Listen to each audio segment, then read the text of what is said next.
Hallelujah. प्रभूला धन्यवाद. आधी बघितलं वादळ, आता पुढचा टप्पा वादळानंतर काय. बोला येशू मसीह की. वादळानंतर काय या विषयाकडे आपलं लक्ष केंद्रित करूया. बायबलमध्ये देवाच्या लोकांवरती खूप समस्या आलेल्या आहेत, पण जेवढी मोठी समस्या तेवढं मोठं देवाचं गौरव. जितकी मोठी अडचण तेवढी मोठी साक्ष, तेवढं मोठं देवाचं गौरव. आणि म्हणून प्रॉब्लेम असा आल्यानंतर लोक म्हणतील काय मोठा प्रॉब्लेम आलाय तुझ्याकडं, घाबरायचं नाही. माझा प्रभू त्याच्यापेक्षा मोठी साक्ष तयार करणार आहे, अद्भुत कार्य करणार आहे. आणि त्या समस्यांवरती ज्यावेळेस तुम्ही विजयी होता त्यावेळेस तुमचा आध्यात्मिक स्तर अजून उंचावला जातो. ही वादळं आम्ही शिकतोय वेगवेगळ्या ठिकाणची, पण त्याचं कनेक्शन आज आम्ही आमच्या वादळांशी करूया, आमच्या अडचणींशी करूया.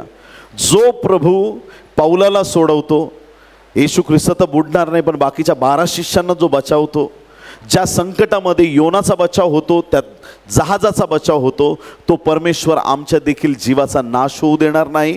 तो आमच्या एका देखील केसाचा नाश होऊ देणार नाही. तो आम्हाला सांभाळणार आहे. अशा रीतीने आमचा विश्वास अधिक आणि अधिक दृढ आणि मजबूत होत जातो. ज्यावेळेस संकट येतात त्या संकटानंतर, प्रॉब्लेम नंतर प्रमोशन नक्की आहे, मिरॅकल्स नक्की आहे, महान गोष्टी नक्की आहेत. आणि म्हणून वादळानंतर काय, वादळानंतर देवाचं गौरव आहे. हालेलुया. वादळानंतर साक्ष आहे, वादळानंतर आनंदी आनंद आहे मेरे यीशु के चरणों में. हालेलुया. आनंदानंतर त्या गोष्टींनंतर देवाचं गौरव होणार आहे, आनंद होणार आहे आणि देवाचं नाव उंचवलं जाणार आहे. परत एकदा त्याच 3 टप्प्यांकडे जाऊया. योनाला परमेश्वराने वाचवलं, परमेश्वराने त्याची काळजी घेतली आणि ज्या जहाजातून तो चालला होता त्या जहाजातील लोकांचा सुद्धा त्याने नाश होऊ दिला नाही. या पुस्तकामध्ये एक फक्त नाश आहे, तो वेल उगवला होता ना देवाने, बास. पण मानवाचा नाश देवाने होऊ दिला नाही. हालेलुया. बाकी योनाच्या पुस्तकात नाश दिसत नाही. देव सांगतो नाश होणार आहे, परंतु त्या ठिकाणी अद्भुत देवाची दया होते. योना बचावला, जहाजातले लोक बचावले आणि निनवेमध्ये तर देवाचा फार मोठा चमत्कार झाला. 2ऱ्या अध्यायात योना माशाच्या पोटामध्ये प्रार्थना करतो आणि मग 3ऱ्या अध्यायाची सुरुवात आपण वाचणार आहोत. परमेश्वराचे वचन दुसऱ्यांदा, कितव्यांदा, दुसऱ्यांदा योनाला प्राप्त झाले की उठ, त्या मोठ्या निनवे शहरास जा. आता परत तार्सिसला निघाला का? आधी निघाला होता. त्याच्यानंतर त्याला कळालं की आता जेव्हा देव बोलतो त्याच्यानंतर आम्ही देवाची वाणी ऐकली पाहिजे. आणि मग परत एकदा निनवेकडे जा असं सांगितल्यानंतर त्या ठिकाणी देवाचा शब्द आला त्याला, उठ त्या मोठ्या निनवे शहरात जा व मी तुला सांगेन तो संदेश त्याला आरोळी करून सांग. तेव्हा योना उठून परमेश्वराच्या वचनाप्रमाणे, आधी स्वतःच्या मनाने पण आता वचनाप्रमाणे, जे वचनात नसतील ते बरोबर वचनात सिस्टमॅटिकली आणले जातील. हालेलुया. जे देवाच्या योजनेत नसतील परमेश्वर बरोबर त्यांना माशाच्या पोटात घालून इकडून तिकडून कसं पण. पहा, योनाचं जीवन परिवर्तन झालं 3 दिवसाच्या त्याच्या माशाच्या पोटातील प्रार्थनेद्वारे, त्या प्रसंगाद्वारे परमेश्वराने त्याला असं बदललं की आता देव परत एकदा सांगतोय उठ आणि निनवे शहराला जा. आणि बायबलचं वचन त्याच्यासाठी आलेलं आहे की उठ त्या शहराला जा, आरोळी करून त्यांना सांग. तेव्हा योना उठून परमेश्वराच्या वचनाप्रमाणे निनवेस गेला. निनवे हे देवाच्या दृष्टीने मोठे शहर होते. ते सगळे फिरून येण्यास 3 दिवस लागत. एक शहर फिरायला किती दिवस? 3 दिवस लागतील. असं एवढं मोठं ते शहर आहे. योना त्यातून 1 दिवसाची वाट चालत असता ओरडत गेला की 40 दिवसांचा अवकाश आहे, मग निनवे धुळीस मिळेल.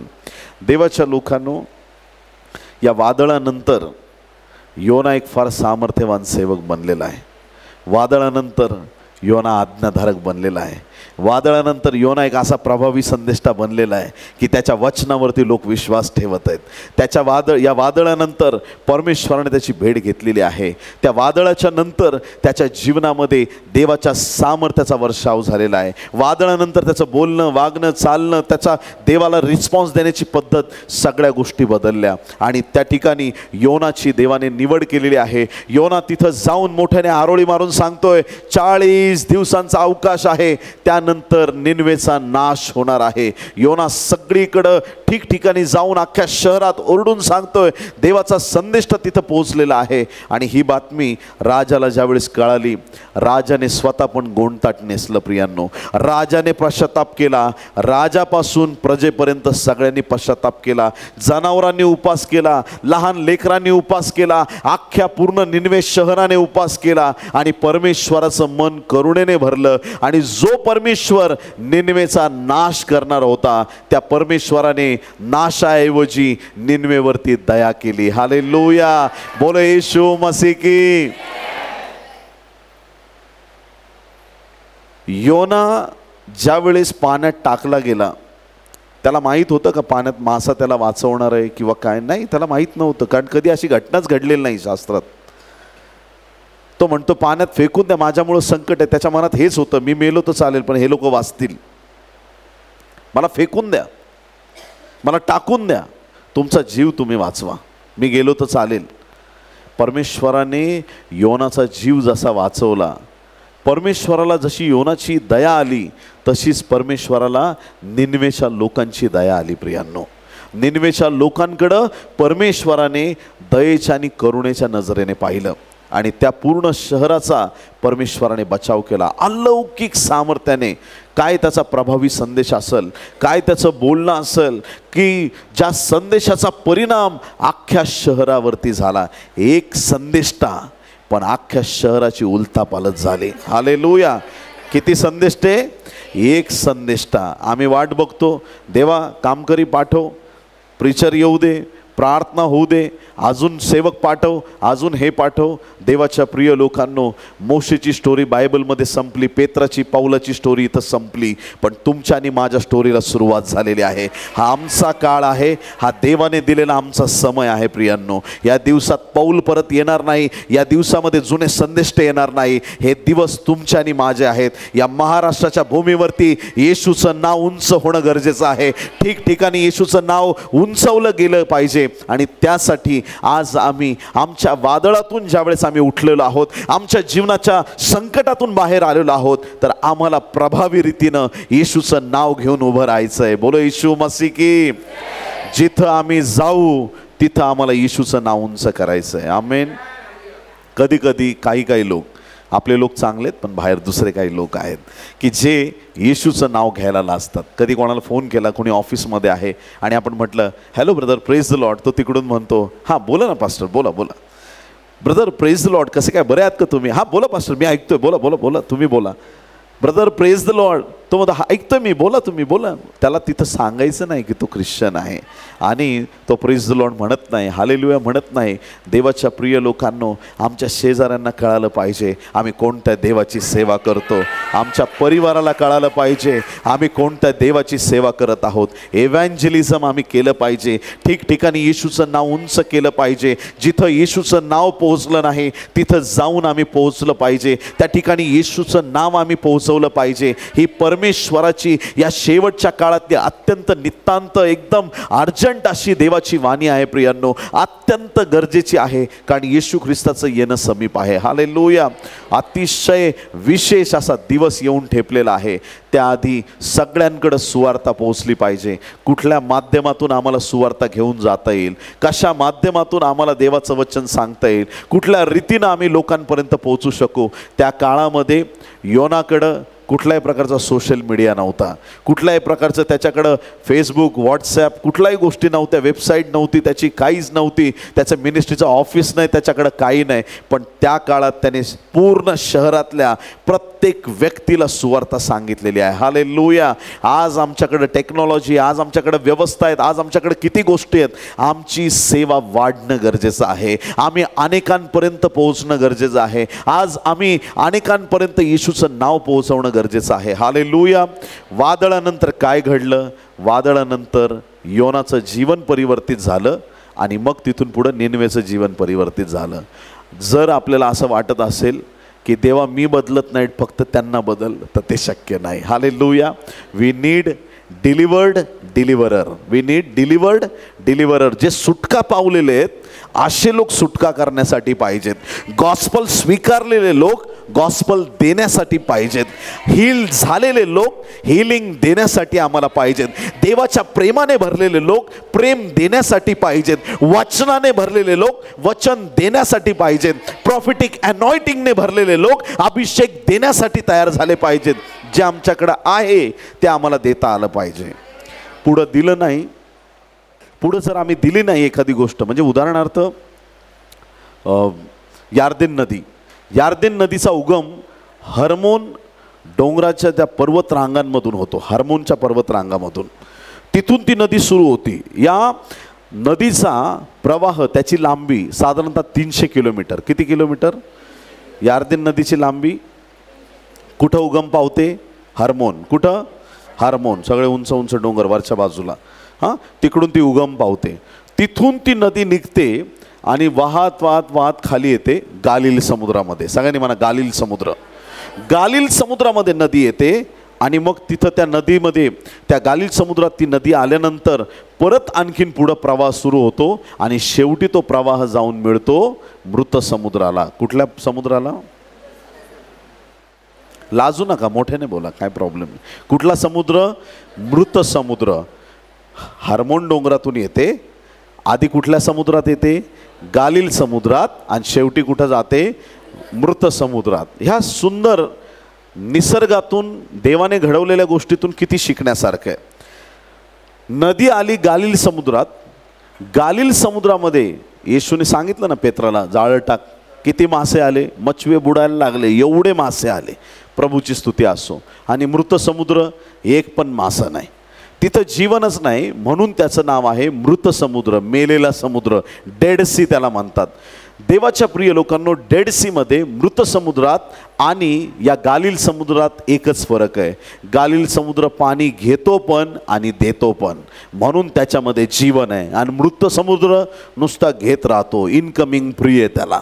येऊ द्या, येऊ द्या, येऊ द्या, कचरा येऊ द्या, सगळं येऊ द्या, सगळं फक्त येऊ द्या. मागितलं तर देऊ नाही शकत काही. म्हणून जीवनात ज्यावेळेस तुम्हाला आशीर्वाद मिळतात ते स्वतःपुरते मर्यादित ठेवू नका. हालेलुया. जीवनाची भाकर मिळाली आहे, ती वाटायला सुरुवात करा. आशीर्वाद मिळालेत, ते वाटायला सुरुवात करा. जी शांती तुम्हाला मिळाली ते तुमच्या अख्ख्या घराण्याला मिळू द्या. जिथं शक्य होईल तिथं प्रभूचं नाव उंच केलं पाहिजे. हालेलुया. वादळानंतर काय झालं योनाच्या जीवनात? तर योनाचं पण जीवन वाचलं आणि अख्ख्या निनवेचा देवाने बचाव केला. हा एक मोठा संदेश या वादळानंतर आपल्याला पाहायला मिळतो. दुसरं उदाहरण आपण कुठं पाहिलं होतं? कोणाबद्दल? पहिला योना, नंतर पौल संदेष्टा. आता 27 अध्यायामध्ये ते सगळं वादळ आपण पाहिलं होतं, प्रेषितांच्या 27 अध्यायामध्ये. आता आपण शेवटचा अध्याय, प्रेषितांच्या कृत्याचा कितवा अध्याय? तो 28 अध्याय. आता 28 अध्यायाची सुरुवात मी आता काय करतो, 27 अध्यायाचं शेवटचं वचन वाचतो, म्हणजे 44 वचन. आधी तिथं एंड केला होता, तिथून सुरुवात करू. ऐका. आणि बाकीच्यांनी कोणी फळ्यांवर, कोणी तारवावरील दुसऱ्या कशावर बसून जावे, याप्रमाणे सर्वजण निभावून किनाऱ्यावर पोहोचले. वाचले सगळे, समुद्रातून, वादळातून, त्या जहाजाच्या बुडण्यातून, सगळ्या याच्यातून वाचून सगळे निभावून किनाऱ्यावरती आले. आता त्याच्या पुढचा म्हणजे 28व्या अध्यायाचं पहिलं वचन त्यालाच लागून, असे आम्ही निभावल्यावर त्या बेटाचे नाव मिलिता आहे असे आम्हा समजले. बेटाचं नाव होतं मिलिता. सगळ्यांनी म्हणा मिलिता. मिलिता बेटावरती ते पोचलं जहाज, म्हणजे हे लोक पोहोचले. जहाज जवळ जाऊन खराब फुटून गेलं, परंतु हे सगळे पौल आणि त्या जहाजावर असलेले सगळे लोक त्या ठिकाणी किनाऱ्यावर जाऊन पोहोचले. पुढे पहा. तेथील बर्बर लोकांनी, बर्बर लोकांनी म्हणजे देवाची ओळख नसलेले परराष्ट्रीय लोक, त्यांना बर्बर शब्द वापरलाय. तेथील बर्बर लोकांनी आमच्यावर विशेष उपकार केले. आता उपकार काय केले ते ऐका. म्हणजे पाऊस व गारठा असल्यामुळे त्यांनी शेकोटी पेटून आम्हा सर्वांचा पाहुणचार केला. थंडी आहे, पाऊस पडतोय आणि त्याच्यामध्ये -डिग्रीमध्ये तो रोमचा भाग जो आहे ज्याच्याबद्दल इथं वर्णन केलं आहे, तिथं एवढी थंडी असते का माणसाचीच कुल्फी होऊन जाईल. एवढं डेंजर थंडी असते, माणूस गार पडून जाईल. आणि माणसं तिथं थंडीमध्ये अशीच जर फिरली तर, आता ते पाण्यातून पोहून आले होते, काय त्यांना थंडी वाजली असेल. -डिग्रीमधलं बर्फाचं पाणी, त्याच्यातून ते पोहून आलेत. पाऊस चाललाय, थंडी आहे, गारठा आहे. आणि आधी पण मी तुम्हाला सांगितलं, अशी थंडी धुकं होतं का त्यांना कितीतरी दिवस सूर्य चंद्र काहीच दिसलं नाही. ही परिस्थिती आहे. त्यांचा पाहुणचार तिथं गेल्यानंतर झाला. सगळ्यात पहिलं त्यांच्यासाठी तिथं शेकोटी तयार करण्यात आली. प्रभूला धन्यवाद असो अशा लोकांबद्दल जे प्रेमाने भरलेले आहेत.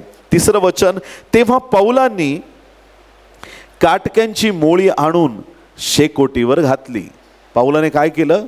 काटक्यांची मोळी घेऊन आला तो, कारण शेकोटी पेटत ठेवायची आहे. शेकोटी पेटत ठेवायची, त्याच्यात इंधन पाहिजे, त्याच्यामध्ये लाकूड पाहिजे, सगळ्या गोष्टींची गरज आहे. पौल गेला, त्याने काटक्या एकत्र करून त्याची मोळी घेतली आणि त्याने ती शेकोटीत दिली टाकून. पुढे इतक्यात उष्णता झाल्यामुळे एक साप बाहेर निघून त्याच्या हातात झोंबून राहिला. विषारी साप तिथून निघाला. ज्यावेळेस त्याने त्या काटक्या उचलून आणल्या, त्याच्यातच कुठंतरी आतमध्ये आला तो. आणि जशा त्याने त्या अग्नीत टाकल्या, टाकता क्षणी ऊब लागली आणि लगेच त्याच्यातून एक साप बाहेर आला. सगळ्यात जवळ पौल आहे, डायरेक्ट पौलाच्या हाताला त्याने पकडलं आणि हाताला लटकून राहिला, झोंबून राहिला. आणि मग पौलाने पुढं काय केलं ते पहा. ते जीवाणू त्याच्या हाताला लटकलेले पाहून बरोबर लोक एकमेकांना म्हणू लागले, खरेच हा माणूस घातकी आहे. कोण? पौल. घातकी आहे हा माणूस. हा समुद्रातून वाचला तरी न्याय देवता त्याला जगू देत नाही. त्याने तर ते जीवाणू विस्तवात झटकून टाकले आणि त्याला काही इजा झाली नाही. त्याला साप चावला. लोक विचार करतायत, पाण्यात मरायला पाहिजे होता, तिथं नाही मेला, म्हणून न्यायदेवतेने याच्या बरोबर अंगावरती आता साप आणलेला आहे. आता हा मरतोय. बघा, आता सगळे लोक तिथं गराडा घालून उभेत. आता पौलाकडे बघतायत, याला साप चावलाय. आता त्या बेटावरच्या लोकांना माहीत होतं तो साप किती खतरनाक आहे, माणसाचा जीव घेणारा साप आहे, भयंकर साप आहे. आणि सगळे तिथं थांबलेले आहेत. पौलाने पुढे काय केलं? 5व्या वचनात, त्याने तर ते जीवाणू विस्तवात झटकून टाकले आणि त्याला काही इजा झाली नाही. किती लोक आमेन म्हणतील? त्याने काय केलं? त्या सापाला काय केलं?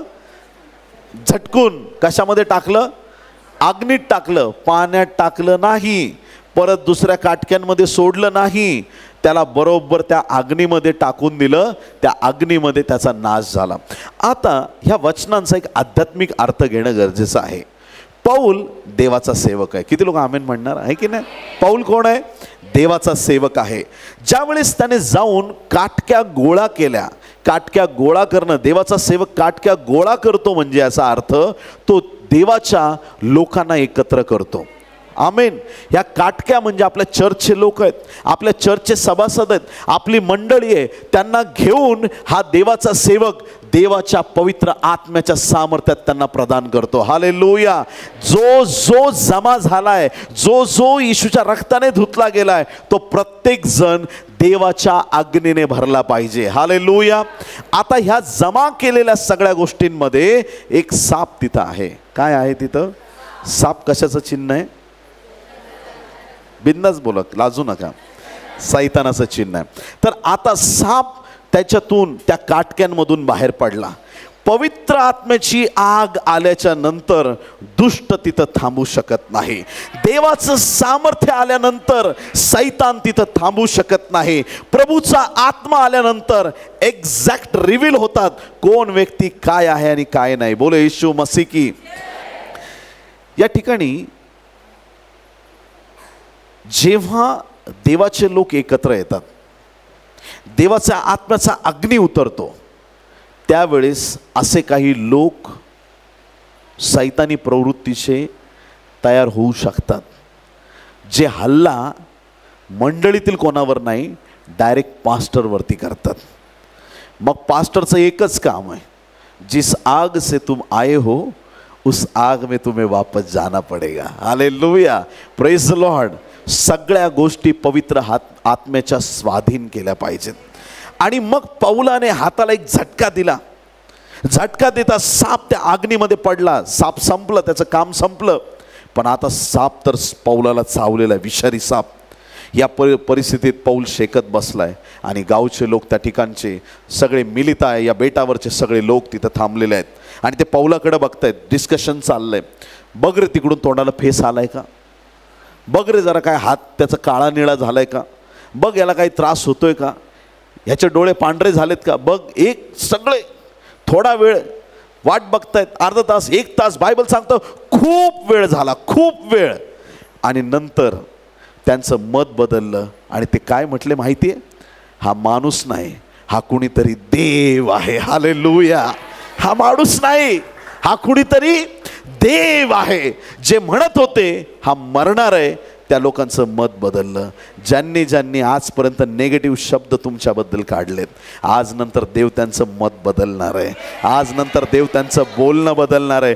ज्यांनी तुम्हाला नावं ठेवली तेच आज नंतर तुमच्यासाठी पॉझिटिव्ह वर्ड काढणार आहेत. आज नंतर ते तुमच्यासाठी चांगल्या गोष्टी बोलणार आहेत, कारण की देवाचा हात तुमच्या जीवनावरती आहे. देवाच्या प्रिय लोकांनो, प्राणघातक पदार्थ आमची बाधा करू शकत नाही, कारण की ज्या देवाची आम्ही सेवा करतो तो परमेश्वर मेलेला देव नाही, तो जिवंत देव आहे. तो आम्हाला सांभाळणारा परमेश्वर आहे. हालेलुया.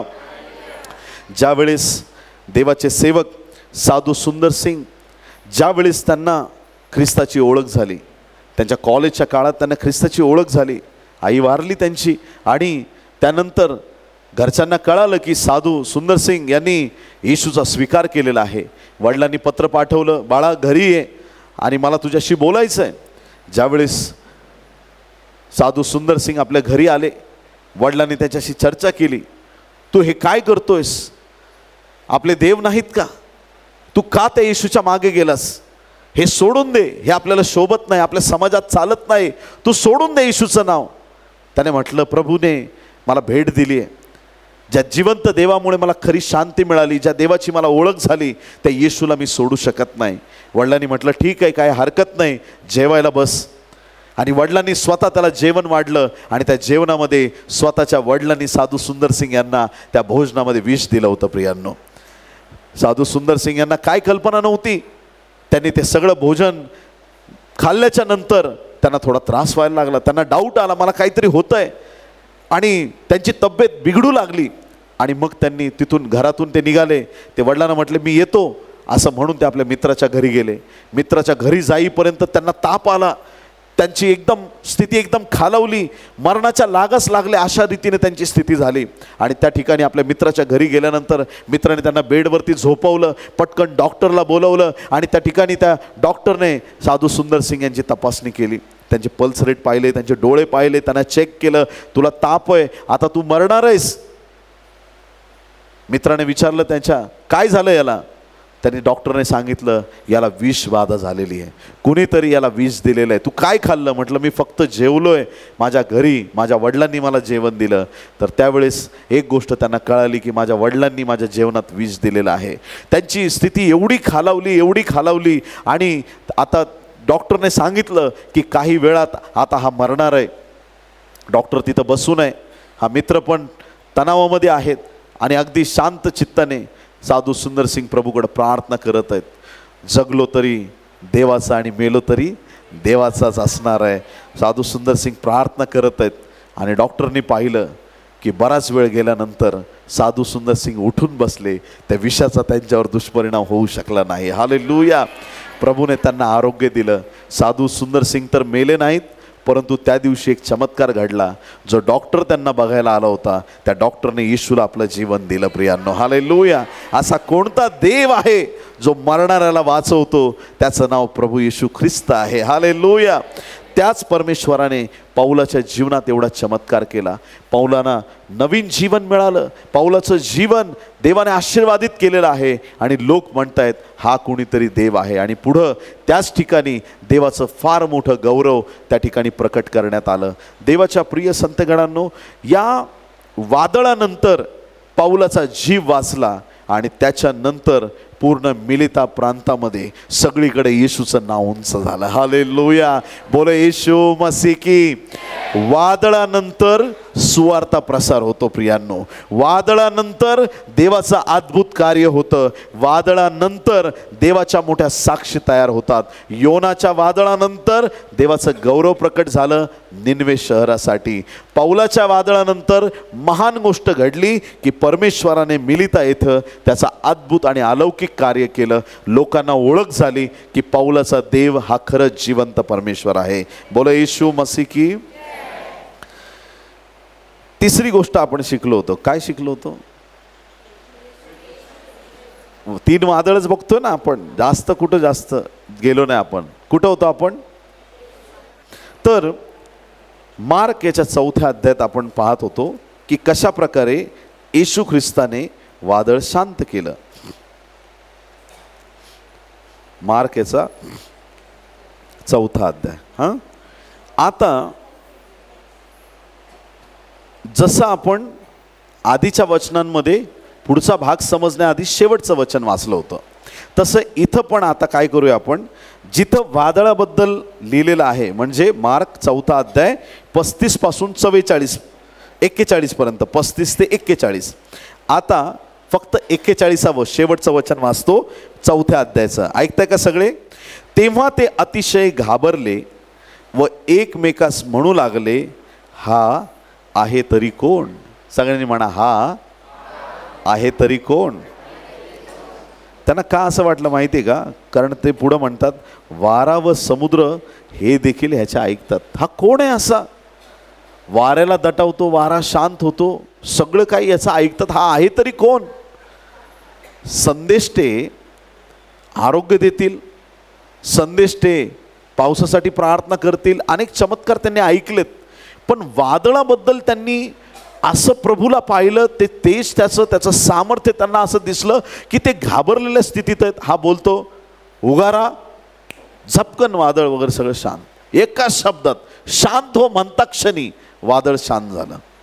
हे सामर्थ्य पाहून शिष्य भयभीत झाले. हा आहे तरी कोण? येशूने त्यांना उत्तर दिलं नाही, मी कोण आहे. ऐकलं तुम्ही? कुठं लिहिलं पुढं असा उच्चार नाही. मग येशूने त्यांना सांगितले, मी देवाचा पुत्र आहे, मी येशू ख्रिस्त आहे. येशू काहीच बोलला नाही, येशूने उत्तर दिलं नाही. मग पुढे काय झालं? पुढच्या 5व्या अध्यायाचं पहिलं वचन 1 आणि 2 वाचू आपण. मार्क 5, 1 आणि 2 ऐका.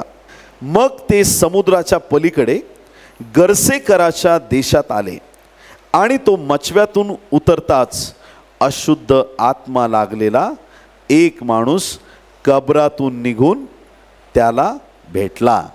कोण भेटला? अशुद्ध आत्मा लागलेला माणूस गर्सेकराच्या प्रदेशात. येशू ख्रिस्ताने शिष्यांना सांगितलं आपण पलीकडे जाऊ. आणि पलीकडे जाण्याचा समय कुठला होता? संध्याकाळचं. 35व्या वचनात बघा. त्याच दिवशी संध्याकाळ झाल्यावर तो त्यांना म्हणाला, आपण पलीकडे जाऊ. प्रवास कधी करायचा मचव्याने? संध्याकाळच्या वेळेस. संध्याकाळी म्हणजे सूर्य मावळत्याच्या वेळेस. जे प्रवास दिवसा केले जातात, आता रात्रीच्या वेळेस प्रवास करायला प्रभू सांगतोय. काहीतरी अर्जंट काम आहे प्रभूचं, म्हणून तो रात्रीच्या वेळेस प्रवास करायला लावतोय. रात्र आहे, अंधार आहे आणि त्या परिस्थितीत वादळ होतं. प्रभूने ते शांत केलं. आता ते वादळ शांत झालंय आणि पहिलं तरी येशू ख्रिस्त 12 शिष्य तिथं पोहोचले.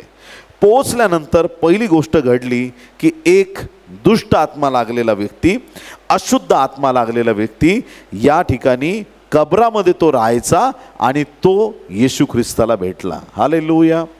खूप महत्त्वाचं वचन आहे, ऐका. बऱ्याच गोष्टी तिथं दिलेल्या आहेत. त्या दुष्टात्मा काय काय करायचा? त्याला साखळदंडांनी बांधलं तरी ते तोडून टाकायचा, कोणाला कंट्रोल होत नव्हता आणि दगड घेऊन स्वतःलाच मारून घ्यायचा, ठेचून घ्यायचा, स्वतःला त्रास करून घ्यायचा. अशा प्रकारे त्याचा दुष्टात्मा लागलेला आहे. आणि त्या परिस्थितीमध्ये तो बेड्या असतील, साखळदंड असतील, ते सगळं तोडणारा असा होता. आणि त्याला वटणीवर आणण्याचे सामर्थ्य कोणालाही नव्हते. त्याला वटणीवर आणण्याचे सामर्थ्य कोणालाही नव्हते. कोणाच्यानेच तो कंट्रोल होत नव्हता. आजपर्यंतचा इतिहास, जेव्हापासून त्याला भूत लागलं होतं तोपर्यंत कोणाच्यानेच कंट्रोल झालेला नव्हता. अशा व्यक्तीला लोक घाबरून 4 हात लांबच राहत असतील, आहे की नाही. जो स्वतःला मारू शकतो दगड, तो कोणाला पण मारू शकतो, आहे की नाही. काही सांगता येत नाही. आणि म्हणून एकदम भयावह अशी स्थिती आहे.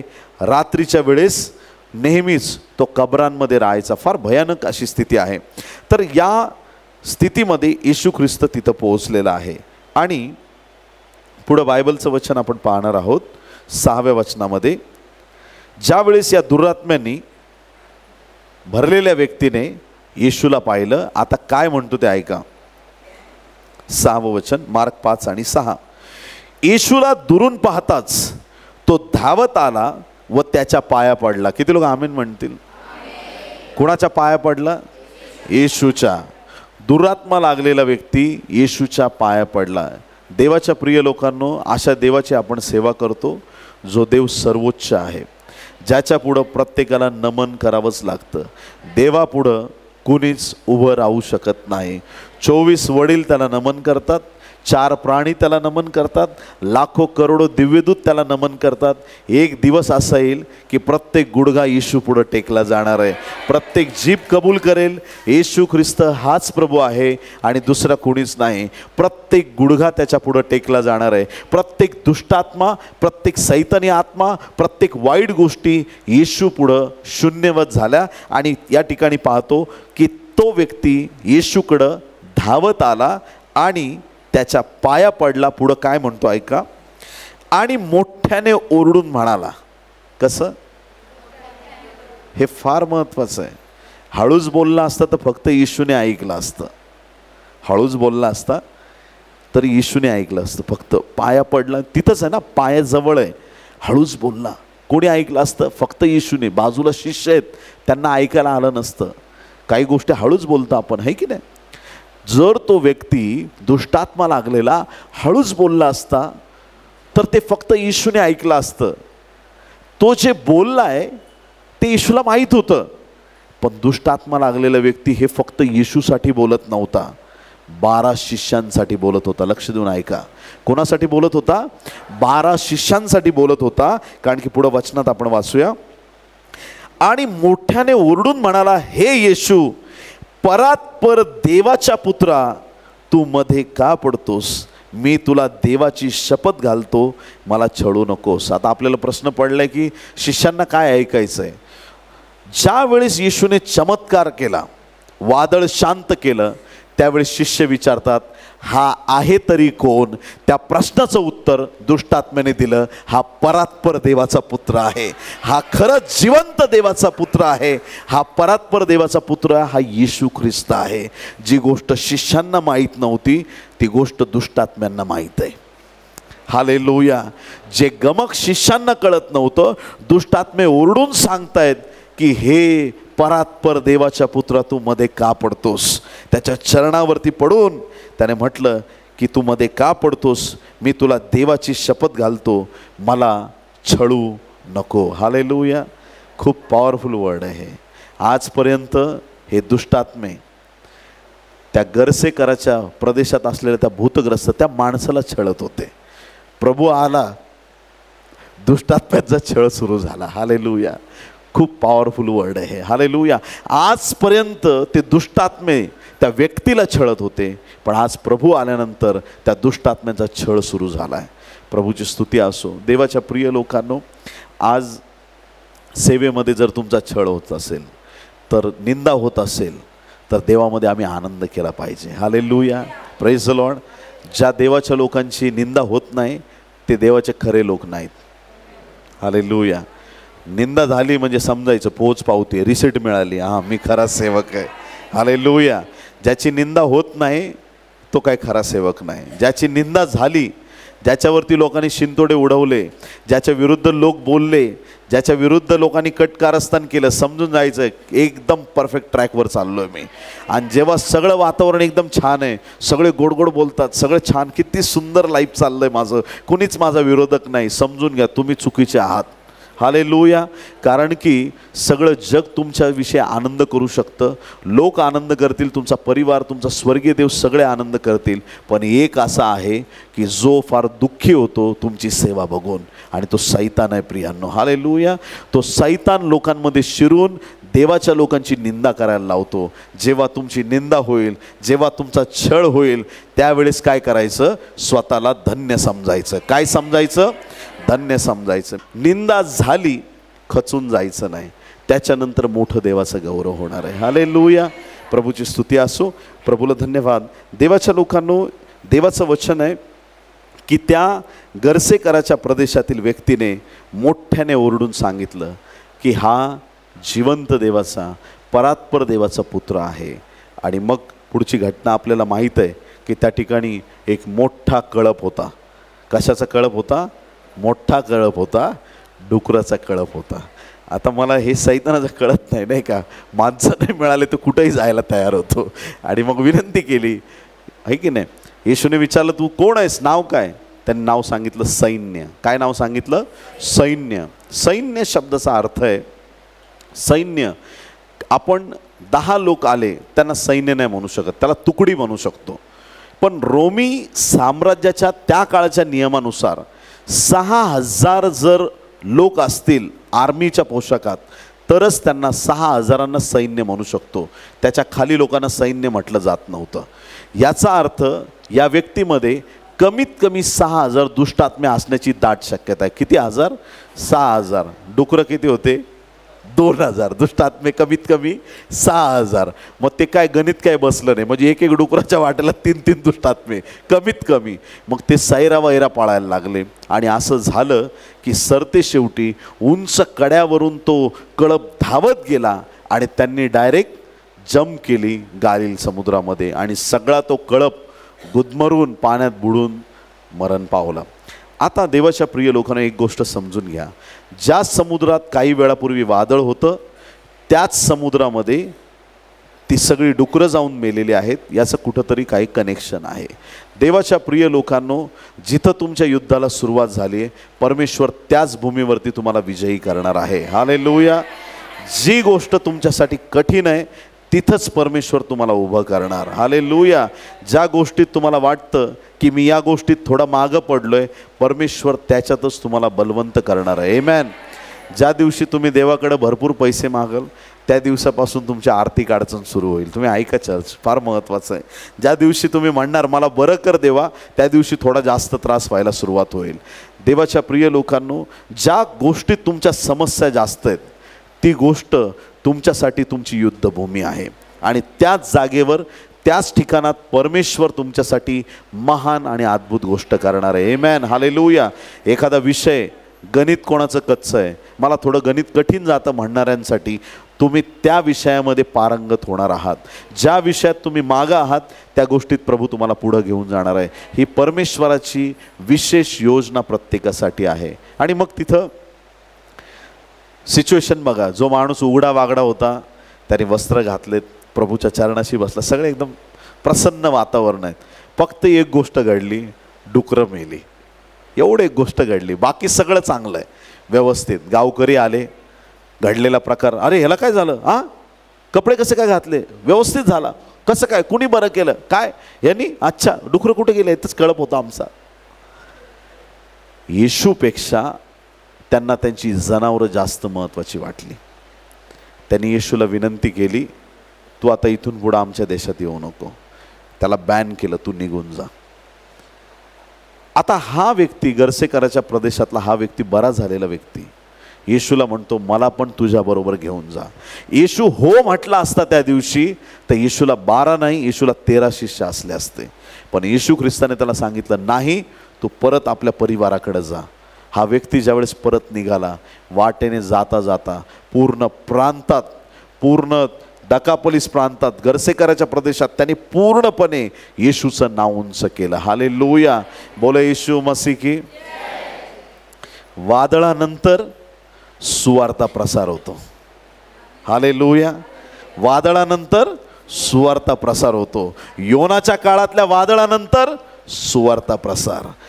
शाऊलाच्या म्हणजे पौल जो नंतर झाला त्या पौलाच्या जीवनात जे वादळ आलं त्या वादळानंतर सुवार्ता प्रसार. येशूने वादळ पाहिलं, त्या वादळानंतर पण सुवार्ता प्रसार झाला. हालेलुया. या दिवसात ख्रिस्ती लोकांच्या विरोधात अनेक वादळं उभी आहेत आणि विश्वास ठेवा प्रियांनो, संजीवनाची फार मोठी लाट या भारत देशामध्ये येत आहे. हालेलुया. येत्या दिवसात या देशाची स्थिती अशी नसणार आहे प्रियांनो. प्रत्येक ठिकाणी येशूचं नाव जाऊन पोहोचणार आहे. तुम्ही प्रवासाला निघाल, तुम्हाला बसमध्ये पण प्रेज द लॉर्ड, ट्रेनमध्ये प्रेज द लॉर्ड, वाटेने प्रेज द लॉर्ड, जिथं जाल तिथं तुम्हाला येशूचंच नाव ऐकायला येईल प्रियांनो. प्रभू अद्भुत आणि महान गोष्टी या दिवसामध्ये करत आहे. आमेन. बोलो येशू मसीह की. आज आमच्या परिवारामध्ये, आमच्या मंडळीमध्ये, आमच्या समाजामध्ये, भावाभावांमध्ये, बहिणी बहिणीमध्ये, नवरा बायकोमध्ये, लेकरांमध्ये कुठल्या प्रकारची वादळ आहेत. आज आम्ही कदाचित आमच्या परिवारातील कुठल्या सदस्याला माफ करू शकलो नसू. आज प्रभूकडे प्रार्थना करायची आहे की आज रात्री प्रभू ते वादळ शांत कर. सतत भांडणाची वादळं उठत असतील घरामध्ये, घरामध्ये अशांतता निर्माण होत असेल, कुठल्या परिस्थितीला तुम्ही सामोरे जात आहात, कुठल्या व्यक्तीमुळे तुमच्या जीवनात रागाला प्रवेश मिळतोय, कशामुळे आपल्या जीवनामध्ये वादविवाद होत आहेत, आज देवाची इच्छा आहे की आमच्या परिवारातलं प्रत्येक वादळ थांबावं. परमेश्वराची इच्छा आहे की आज आम्ही नम्र व्हावं. परमेश्वराची इच्छा आहे की आज आम्ही त्याला हाक मारावी. आमच्या परिवाराच्या संजीवनासाठी आज आम्हाला परिवारात खऱ्या देवाच्या शांतीची गरज आहे. जसं त्या लाटांना, त्या वादळाला प्रभूने म्हटलं उगारा, शांत हो, ते शांत झालं. आज कुठल्या प्रकारचं वादळ आमच्या घरामध्ये आहे, आज आम्हाला देवाच्या पवित्र आत्म्याची गरज आहे. हे दरवाजे आपण पाहतो, खिडक्या पाहतो, ते एका बिजागऱ्यांवरती ते लावलेले असतात. कालांतराने त्या बिजागऱ्यांमध्ये आवाज यायला सुरुवात होतो. कर कर गंज लागलं की येतो आवाज, येतो की नाही. मग आवाज आल्यानंतर आपण काय करतो, दरवाजे बदलतो का, तेल टाकतो की नाही. एक जसं अमिताभ बच्चनचे 2 बूंद जिंदगीचे, तसे 2 बूंद तेल के डाल दिए, कर कर कुरकुर सब बंद, हो की नाही. त्या दरवाजाच्या बिजागऱ्यांचा आवाज, कुठल्या इंजिनमध्ये कर कर कुरकुर काही पण आवाज असो, तेलाचे 2 ड्रॉप टाकले आवाज बंद होतो. तेल पवित्र आत्म्याचं प्रतीक आहे. ज्या परिवारात देवाचा आत्मा आहे तिथं सगळं वातावरण शांत राहिल्याशिवाय राहणार नाही. त्या घरात देवाची शांती आल्याशिवाय राहणार नाही. त्या परिवारात देवाचं सामर्थ्य आल्याशिवाय राहणार नाही. बऱ्याच परिवारात पती पत्नी कंटिन्यू बॅडमिंटन खेळत असतात. इकडून नवरा करतो टिक, मॅडम तिकडून किचनमधून टॉक, दिवसभर tick tock tick tock tick, दिवसभर चालू आहे. तुम्हाला वाटतं हे बॅडमिंटन बंद झालं पाहिजे? नको, आवडतं. कधी कधी टिकटॉकचे आवाज वाढतात, टिकटॉक टिक फाट डायरेक्ट.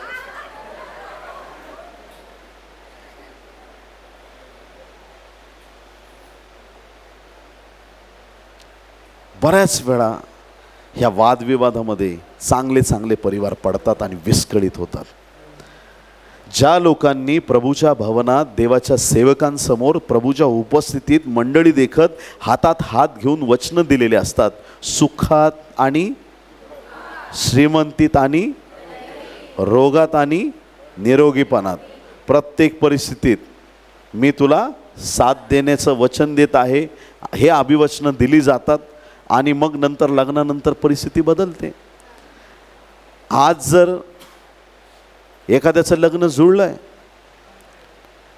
तो म्हणतो प्रिये तू माग, आकाशातला चंद्र तुला आणून देईल, चांदणं तुला आणून देईल, तू सांग तुझ्यासाठी मी काहीही करील प्रिये. तिला वाटतं हा मला आता काय मुलगा मिळालाय, आयुष्यात मला काही कमी नाही. लग्न होतं, लग्न होऊन 4 दिवस झाल्यानंतर ती मुलगी त्याला म्हणते तुम्ही ते म्हटला होत ना तर चंद्र वगैरे आणायचं. तो म्हणतो आकाशात काय तुझा बाप चमकल का? मग लग्नाच्या आधीची परिस्थिती वेगळी असते, लग्नाच्या नंतरची परिस्थिती वेगळी असते. हालेलुया. आणि म्हणून तरुण लेकरं, बॅचलर लेकरं यांना सगळ्यांना माझी विनंती आहे, हालेलुया, लाईफमध्ये टेबल फॅन बनू नका. टेबल फॅन म्हणजे नुसतं पोरगी गेली की लगेच ते लग्न करा, सिलिंग फॅन बना, एका जागेवर स्थिर राहा. नसते उद्योग करू नका. आणि प्रेम त्याला म्हणत नाहीत मी तिला पाहिलं, तिने मला पाहिलं आणि मी प्रेमात पडलो. तुम्हाला पाडणारं प्रेम करू नका, तुम्हाला जीवनात उठवणारं प्रेम करा. हालेलुया. प्रेमात पडू नका, प्रेमात उभे राहा. टिकटॉक जर बंद करायचं आहे, सोपी आयडिया, एकदम सोपी, खूप सोपी आहे. ऐकायचं आहे? तिकडून असा आला ना बॉल, टिक असा झेलायचा, खिशात टाकायचं, निघून जायचं, बांध, बोलायचंच नाही काही. एखादा मध्येच चिडखोर बनतो घरामध्ये, अचानक चिडखोरपणा येतो एखाद्यामध्ये. मग आपण त्या परिस्थितीत कसं वागलं पाहिजे? पवित्र आत्मा ज्याला आहे त्याला बरोबर देव दाखवतो. आता पुढचं वाक्य हे येणार आहे याचं, आणि त्याला मी जर हे उत्तर दिलं तर भांडणं अजून पेटणार आहेत. आधी माहीत असतं, पण तरीही जाणीवपूर्वक नको ते शब्द उच्चारले जातात आणि मग घरातली भांडणं विकोपाला जातात. कधीच देवाच्या लोकांचा न्याय कोर्ट कचऱ्यामध्ये जाऊ देऊ नका. हात जोडून विनंती आहे. हालेलुया. ते विधर्मी लोक तुमचा काय न्याय करतील? ते तुम्हाला काय जज करतील? जे लग्न तुम्ही चर्चमध्ये लावलंय ते लग्न देवच टिकून धरू शकतो. मग आता कधी कधी काय होतं की लेकरं गडबडीत निर्णय घेतात विवाहाचे. हेच मी सांगितलं ना, बघण्यातून प्रेम आणि हे आणि ते सगळ्या गोष्टी गडबडीत निर्णय होतो, प्रार्थना न करता. तरुणांना सांगणं आहे, लग्नाच्या आधी भरपूर प्रार्थना करा. लग्नाच्या आधी बोलत नाही तुम्ही, आवाज खोल गेले तुमचे. मी मूळ मुद्द्याला हात घातलाय का? लग्नाच्या आधी भरपूर प्रार्थना करा, आणि जर नाही केलं तर लग्न झाल्यावर आयुष्यभर प्रार्थना करावी लागेल. रोज रात्रंदिवस कंटिन्यू प्रार्थना. प्रभू त्याचा ताबा घे, प्रभू त्याला बदल, प्रभू त्याचं जीवन आधीच करून घ्या आणि मग लग्नाला उभे राहा. मुलगा कसा दिसतो, मुलगी कशी दिसते, किती शिकली, काय करतो, काय खातो, काय, ते सगळं सोडून द्या. आधी त्याचा उद्धार झाला आहे का? त्याने येशूला तारणारा म्हणून स्वीकारलंय का? त्याने पाण्याचा बाप्तिस्मा घेतलाय का? तो पवित्र आत्म्याने चालतो का? हे आधी विचारा. तो कंगाल जरी असला ना, पण जर तुमच्यात धमक असली, तुमच्या साथीनं, परमेश्वर त्याला ताऱ्यासारखं चमकवणार. ह्या महत्वाच्या गोष्टी आहे ना. आमच्याकडे हेच बघितलं जातं, गव्हर्नमेंट सर्वंट आहे का, रोज फटके देईल पोरीला, दारू पिऊन येऊन तिचं काय जीवन राहिलं. फक्त जगिक गोष्टींच्या मागे आम्ही लागता कामा नये. हालेलुया. आज आम्हाला परिवारातली वादळं शांत होताना पाहायची. किती लोक आमेन म्हणतील? आमच्या घराघरामध्ये, परिवारात आज जर तुम्हाला वाटत असेल, आणि ना या क्षमेत खूप सामर्थ्य आहे, सगळ्यांनी म्हणा, क्षमेमध्ये खूप सामर्थ्य आहे. क्षमेत सामर्थ्य, खरंच सामर्थ्य आहे. आपल्या परिवारात जेवढी आपल्याला मदत करता येईल. हालेलुया. घर हे एकाच व्यक्तीचं नसतं, सगळ्यांचं मिळून असतं. आमेन. हालेलुया. जर एखाद्या व्यक्तीच्या जीवनात वादळ आहे, समस्या आहे, त्या व्यक्तीला एकटं पाडू नका. सगळ्यांनी त्याच्याबरोबर उभं राहा. भिवू नको बेटा, आम्ही सगळे तुझ्याबरोबर आहोत, आम्ही प्रार्थना करू. काय झालं, तू आजारी पडला, आम्ही आहोत, प्रभू तुला बरं करणार आहे. एखादा टेन्शनमध्ये, तणावात आहे, आजारात आहे, दुःखात आहे, संकटात आहे, आम्ही सगळ्यांनी त्या व्यक्तीला साथ दिली पाहिजे. आणि सगळे एकोप्याने ज्यावेळेस उभे राहतो, त्या व्यक्तीला एक वेगळी हिंमत मिळते, प्रार्थनेचं पाठबळ मिळतं, आणि त्या परिस्थितीवर तो व्यक्ती विजयी होतो प्रियांनो. आणि जर परिवारानेच जर साथ सोडली तर त्यांना कोण सांभाळेल प्रियांनो? असे कितीतरी लोक आम्ही पाहिलेत की ज्यांना देवामध्ये आल्यानंतर थोडासा नकारात्मक अनुभव आला, थोडासा किंचित, देवाला सोडून ते पळून गेले माघारे. देवाकडे त्यांना यायला आवडलं नाही. कितीतरी लोक बॅकस्लाईड होतात, देवाकडे येतात, कोणाची दमदाटी, थोडा आवाज ऐकला, कोणी वर आवाज करून बोललं, बरं नको येशू आम्हाला, आम्ही चाललो परत, असं करून बरेच लोक बॅकस्लाईड होतात. त्यांना कोण पाठबळ देणार, त्यांना कोण सहकार्य करणार? आज कुठल्या प्रकारची वादळं आमच्या परिवारात आहेत, प्रत्येकाच्या परिवारामध्ये काय अडचण आहे, आमच्या जीवनात आम्ही काय फेस करत आहोत, आम्हाला कुठल्या परिस्थितीवर विजय मिळवायचा आहे. आज या वचनातून एकच गोष्ट आपण घेऊया की माझ्या जीवनात काय वादळ आहे, माझ्या परिवारात, माझ्या मंडळीत काय वादळ आहे, मला कोणाचा राग आहे, कशामुळे माझे भांडणं होत आहेत, कोणाबद्दल माझ्या मनात द्वेष आहे, ही सगळी द्वेषाची, रागाची, सगळी भांडणांची सगळी वादळं आज इथं शांत करून टाकूया. आमेन, हालेलुया. आज जर तुम्हाला वाटत असेल की मी त्या भावाला, त्या बहिणीला, वडिलांना, आईला कोणाला क्षमा केलेलं नाही आहे, आज त्यांना फोन करून माफी मागा प्रियांनो. हालेलुया. याच्यामध्ये तुमचा मोठापणा आहे, याच्यामध्ये तुमचा मोठा आशीर्वाद आहे. आमेन. मंडळीत पण कदाचित एखाद्याबद्दल आपल्या मनात राग असतो. बोलो येशू मसीह की हालेलुया. अचानक माहीत नाही, सैतान कुठेतरी काहीतरी पेरून जातो. मंडळीत जे असे जीवाभावाचे लोक असतात, थोडंसं काही घडलं लगेच मनात राग येतो, ब्रदर असेत, सिस्टर तशी आहे, मनात कडवटपणा यायला लागतो. मग काय करायचं? पटकन जायचं, पटकन वेळ न घालवता, ब्रदर तुमचं ते वागणं त्या दिवसात, तो शब्द तुम्ही मला बोललात ना, मला ते आवडलं नाही, जे असेल ते प्रेमाने स्पष्ट सांगायचं, ब्रदर असं असं आहे. ब्रदरने नाही ऐकलं, पास्टरने घेऊन जायचं, सांगायचं, मला आमचे रिलेशन नाही खराब करायचे आहेत, पण ते मला असं बोलले, मला ते आवडलं नाही. तुम्ही त्यांना सांगाल का की परत मला असं बोलू नका, पण जेवढं सॉल्व करता येईल, माफ करता येईल तेवढं सोडून द्यायचं. हालेलुया. कुठल्याच गोष्टी आपल्या मनावर घ्यायच्या नाही. चर्चमध्ये मोठेपणासाठी धावपळ करायची नाही. आमेन. काही लोकांचं असं असतं, विमान कोसळलं तरी चालेल पण पायलट मलाच करा. आहे ना, कुठं नेऊन धडकलं तरी चालेल. आणि त्याला विचारलं, धडकलं, अरे कसं होईल? पॅराशूट आहे ना पूर्ण मंडळीकडं, पॅराशूट आहे, धडकू द्या, काय व्हायचं होऊ द्या, पण मीच कॅप्टन होणार, मीच उडवणार विमान. असं करू नका. जे कॉलिंग आहे त्याच्यामध्ये चाला, जे कॉलिंग आहे त्याच्यामध्ये चाला. हालेलुया. ज्या गोष्टीसाठी प्रभूने पाचारण केलंय ते पाचारण घट्ट धरून ठेवायचं. आमेन. हालेलुया. आज 2 टप्प्यात वचनं बघितली. पहिल्या टप्प्यात आम्ही वादळ वादळ वादळ काय ते समजून घेतलं. दुसऱ्या टप्प्यात आम्ही पाहिलं वादळानंतर किती मोठं देवाचं गौरव होतं, किती अद्भुत कार्य होतं. मग संकट आल्यानंतर दुःख नाही करायचं. हां, संकट आल्यानंतर एक छान स्माईल करायची. कुणी सांगितलं अहो असं झालं, लोक म्हणतील वाटू द्या, फरक पडत नाही. बोलो येशू मसीह की.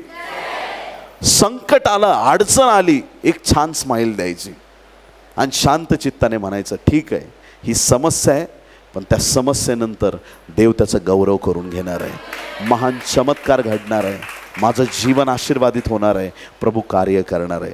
तुम्हाला गॅरंटी पाहिजे प्रभू कोण आहे, तो काय करणार आहे. हालेलुया. जो मुर्दे उठवणार आहे, जो चिन्ह चमत्कार करणार आहे, तो तुमच्या बरोबर आहे. तो तुमची नाव बुडू देणार नाही. आजूबाजूला सगळे पडतील, कोसळतील, पण तो तुम्हाला बुडू देणार नाही. आम्हाला खात्री पाहिजे 100%, काहीही हो, प्रभू माझ्या जीवाचा नाश होऊ देणार नाही. माझा मार्गदर्शक, माझा वाटाणा, माझा पार्टनर स्वतः येशू ख्रिस्त आहे, तो मला सांभाळणार आहे. आमेन. बोलो येशू मसीह की.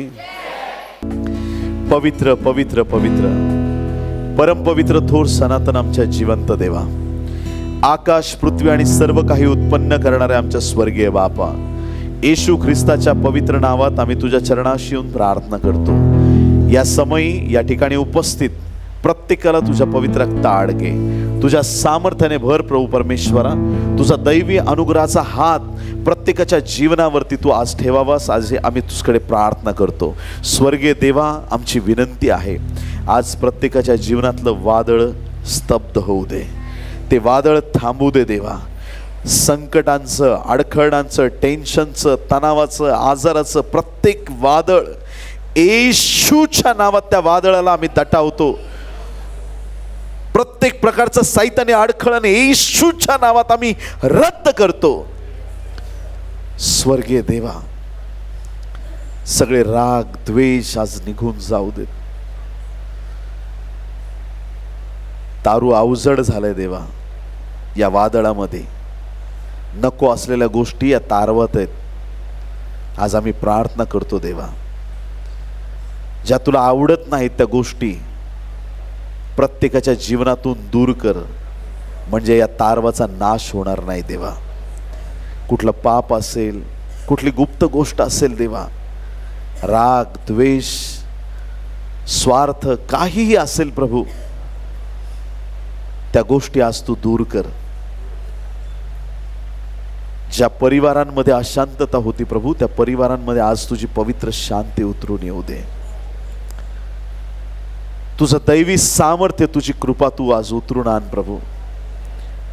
या ठिकाणी उपस्थित प्रत्येकाला प्रभू तुझ्या पवित्र रक्ताळलेल्या हाताचा स्पर्श कर. पवित्र आत्म्याचा अग्नी आज प्रत्येकाच्या जीवनावरती उतरून येऊ दे. तुझ्या रक्ताने धुवून शुद्ध कर प्रभू. पवित्र आत्मा आम्ही डिक्लेअर करतो, आज रात्री तुझं सामर्थ्य अनेकांच्या जीवनात प्रवेश करत आहे. डोक्याच्या केसापासून पायाच्या नखापर्यंत परात्पर परमेश्वराचा अग्नी उतरून येत आहे. देवाच्या सामर्थ्याचा स्वीकार करा. त्या अग्नीमध्ये सगळ्या नको असलेल्या गोष्टी नष्ट होत आहेत. तो अग्नी प्रज्वलित होत चाललेला आहे. ही जागा देवाच्या सामर्थ्याने भरलेली आहे. स्वीकार करा देवाच्या सामर्थ्याचा. येशूच्या नावात देवाचा अग्नी सामर्थ्य घ्या. Thank you Jesus, glory, hallelujah. Thank you lord, hallelujah. रेबेबे सेखे रिखांतो रामानामांतो, ग्लोरी ग्लोरी ग्लोरी, हालेलुया. तुझ्या सामर्थ्याने भर देवा. Thank you Jesus, hallelujah. धन्यवाद येशू. आज आम्ही प्रार्थना करतो, ज्यांच्या जीवनावरती कुठल्याही प्रकारचं कर्ज आहे प्रभू, ते सगळं कर्ज आम्ही त्या वधस्तंभावरती टाकतो. सर्व प्रकारच्या कर्जामधून तुझ्या लोकांना आज रात्री तू मुक्त कर प्रभू. येशूच्या नावात सुपर नॅचरली प्रभू परमेश्वरा अलौकिक रीतीनं प्रॉस्पेरिटी प्रत्येकाच्या लाईफमध्ये येऊ दे. येशूच्या नावात तुझी स्वर्गीय बरकत प्रत्येकाच्या जीवनात उतरून येऊ दे. येशूच्या नावामध्ये प्रभू परमेश्वर आम्ही डिक्लेअर करतो, तुझं वचन सांगतं की राष्ट्रांची संपत्ती तुझकडे चालून येईल. येशूच्या नावात आम्ही डिक्लेअर करतो, गरिबीचे सगळे शाप येशूच्या नावात आम्ही रद्द करतो. येशूच्या नावात आम्ही डिक्लेअर करतो, आशीर्वादाचा वर्षाव कर देवा. तुझं दैवी ज्ञान, तुझी कृपा दे प्रभू. पवित्र आत्मा तू प्रत्येकाचं मार्गदर्शन कर. Thank you Jesus, hallelujah. धन्यवाद येशू, धन्यवाद येशू, धन्यवाद येशू. पवित्र आत्म्याच्या सामर्थ्याची नदी या ठिकाणी वाहत आहे. प्रभूचा आत्मा प्रत्येकाला स्पर्श करत आहे. देवाचा अलौकिक सामर्थ्य इथं उपस्थित एक एक व्यक्तीला भरत आहे. प्रभू तुला धन्यवाद. Thank you Jesus, hallelujah. धन्यवाद येशू, धन्यवाद येशू, धन्यवाद येशू. देवाचा आत्मा इथं आहे आणि प्रभूचा आत्मा मला दाखवत आहे एक संथ पाण्याची नदी वाहत आहे. त्या नदीच्या आजूबाजूला सगळी हिरवळ आहे आणि त्या हिरवळीत अनेक मेंढरं आहेत आणि त्या मेंढरांच्या मध्यभागी साक्षात प्रभू येशू ख्रिस्त उभा आहे. प्रभू सांगत आहे की या मंडळीचा रक्षक प्रभू येशू ख्रिस्त आहे. या मंडळीला सांभाळणारा, येथे उपस्थित प्रत्येकाला सांभाळणारा तो देव आहे. हिरव्या कुरणामध्ये घेऊन जाणारा तो प्रभू इथं आहे. Thank you Jesus, glory, hallelujah. स्वर्गीय बापा, आम्ही तुला धन्यवाद देतो. आमची प्रार्थना आज स्वर्गात मान्य करण्यात आली आहे. येथे उपस्थित सर्वांना तू आशीर्वादित केलं, तुला आम्ही धन्यवाद देतो. प्रभू, जसा शमरोन प्रांतातून जात असताना त्या सुखार नावाच्या गावात तू गेला प्रभू, अख्ख्या गावाचा उद्धार झाला प्रभू. सगळ्यांनी तुझ्यावर विश्वास ठेवला. त्या एका शमरोनी स्त्रीमुळे अख्ख्या गावामध्ये सगळ्यांना तुझं नाव कळालं आणि ज्या मार्गामधून तू चालला होता त्या गावात जाऊन प्रभू 2 दिवस तू त्या ठिकाणी राहिलास. जसा प्रभू त्या गावात 2 दिवस तू त्या शमरोनी लोकात राहिलास, तसा हे 2 दिवस तू आमच्यामध्ये राहणार आहेस प्रभू. हे 2 दिवस असं प्रभू परमेश्वरा तुझं अलौकिक कार्य घडून येऊ दे की इथून जाताना कोणी कसेही आले असतील प्रत्येकाचं जीवन परिवर्तित होऊ दे आणि इथून जाताना प्रत्येक जण आपल्याबरोबर येशू तुला आपल्याबरोबर घेऊन जाणार आहे. प्रभू तुला आम्ही धन्यवाद देतो. तुझा अलौकिक आणि महान गौरव होऊ दे. इथून पुढचा सगळा वेळ समय तुझ्या हाती देतो. पुन्हा एक वार ही सर्व मिनिस्ट्री तुझ्या हाती घे. प्रभू परमेश्वरा लोंढे पास्टरांना तुझ्या रक्ताआड घे. येथे उपस्थित सगळ्यांना तुझ्या हाती घे. आज रात्री स्वप्न दृष्टांताद्वारे अनेकांची भेट घे आणि प्रभू तुझ्या प्रीती तुझ्या सामर्थ्यात सर्वांचा सांभाळ कर. हा वेळ समय तुझ्या हाती देऊन ही प्रार्थना उद्धारक येशू याच्या गोड पवित्र आणि सर्वोच्च नावात मागतो म्हणून पित्या उत्तर दे. Amen amen amen amen. Thank you so much. जोरात टाळ्या येशूसाठी. आमेन. बोलो येशू मसीह की.